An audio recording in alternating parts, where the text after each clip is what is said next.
আপনার লগে আজকে একটা ঘটনা শেয়ার করবো, আপনারা পুরো ভিডিওটা দেখবেন।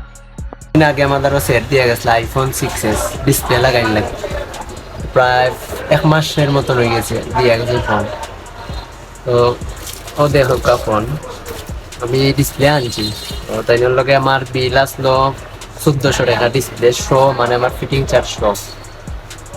তো আমার তাই 1400 টাকা দিতাম, এই জায়গাতে আমার তাই 3500 টাকা দিয়া গেছে গিয়ে, মানে ডিসপ্লে লাগাই লাগি প্রথম 2000 টাকা দিয়েছিল। তাই মই কইলাম যে আমার ফিটিং চার্জ সহ 1400 টাকা।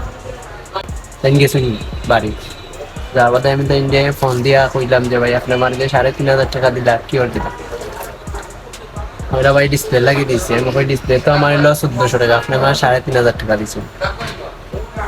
তাই বুঝছই না আগে বিষয়টা কত টাকা, মানে অন্য এখন তো যদি হইতো হয়তো বা এই টাকাটা আমার দিতে পারতাম।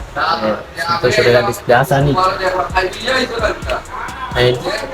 1 মাস আগে দিয়ে গেছিলাম, আর স্কোয়ার ডিসপ্লে নিতাম। তো আমি ডিসপ্লেটা কিনে আনছি iPhone 6s। ও তখন তাই আমার সামনে আছে সেইটা, তো আমি 3500 টাকা নিতে গিয়ে পারতাম, কিংবা ডিসপ্লে হইতাম বালাটা লাগাইছি অরিজিনাল লাগাইছি 3500 টাকা। আমি আবার জিজ্ঞাসি তুমি এটা ডিসপ্লের আগে লাগাইছিলে, কারণ বাজারে ডিসপ্লে আসলাম তাই ওটা মনে হচ্ছে 3500 দিনে লাগাইছি। আমি জিজ্ঞাসি না আমার এটা আগেই লাগাই। ঘটনা সত্যি নি, সত্যি সত্যি। আসলে মানুষ কতটুকু সরল সোজা হইতে পারে, আমার কিছুই চাইলে তো আমি নিতে পারতাম না।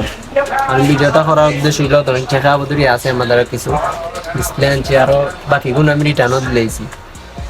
চাইলে তো আমি গুণ রাখি দিতে পারতাম, কিংবা আমি বুঝ দিয়ে দিতে পারতাম। 3500 টাকা আমার কয় টাকা লাভ হইল না, আপনার 2100 টাকার মতন লাভ হইল না আর এক্সট্রা।